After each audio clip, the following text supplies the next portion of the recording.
Hey everybody, Kartik Subramaniam over at Ivy Schools. Want to do a quick weekend update here. A couple days ago, the CRMLS, of which my company is a part of, the California Regional Multiple Listing Service, they are the largest MLS in the entire country. And of course, if you're just people of all real estate knowledge levels watch these videos. So if you're not sure what the MLS is, of course, the MLS, my dog.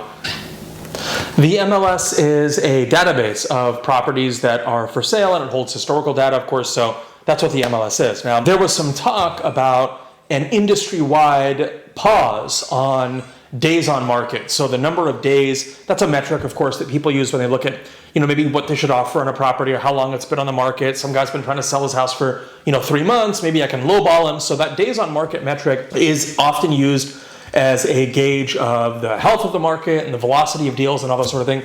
So there was this discussion as to whether days on market should be paused across the entire MLS. The thought behind that, of course, is, well, if nobody's really doing business right now, at least that's the argument that these folks would make, which is not true, by the way. I'll link up in the cards that some deals are still being done. But the point is that there was this call for the MLS to pause the days on market for the entire database of properties on the multiple listing service.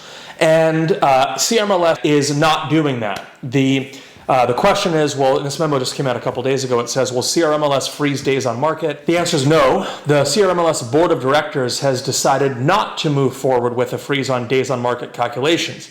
CRMLS's lift of hold restrictions will accomplish much of what a freeze would, while also maintaining a factually accurate MLS database. So when you put a property on hold, so if you have a listing on a home, you could switch the status with the seller's permission to be on hold. Now, when it's on hold, previously, it could only be on hold for up to 30 days at a time.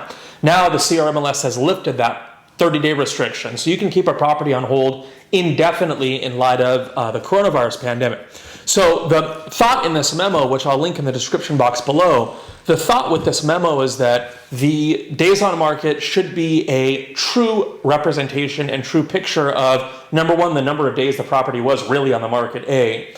B, the memo basically says that if they froze the days on market, the data quality of the MLS would not be factually accurate and it would be compromised. And therefore, if we froze everything, we would not know the true extent, the memo says, of what the coronavirus has done on marketing times and the real estate market in general. So long story short, we will not be having an automatic freeze of days on market, that calculation for properties on the MLS. Leave a comment below. Do you think the MLS should have put a freeze on the entire MLS database? I'd love to hear your thoughts. We'll catch you on the next video. Thanks.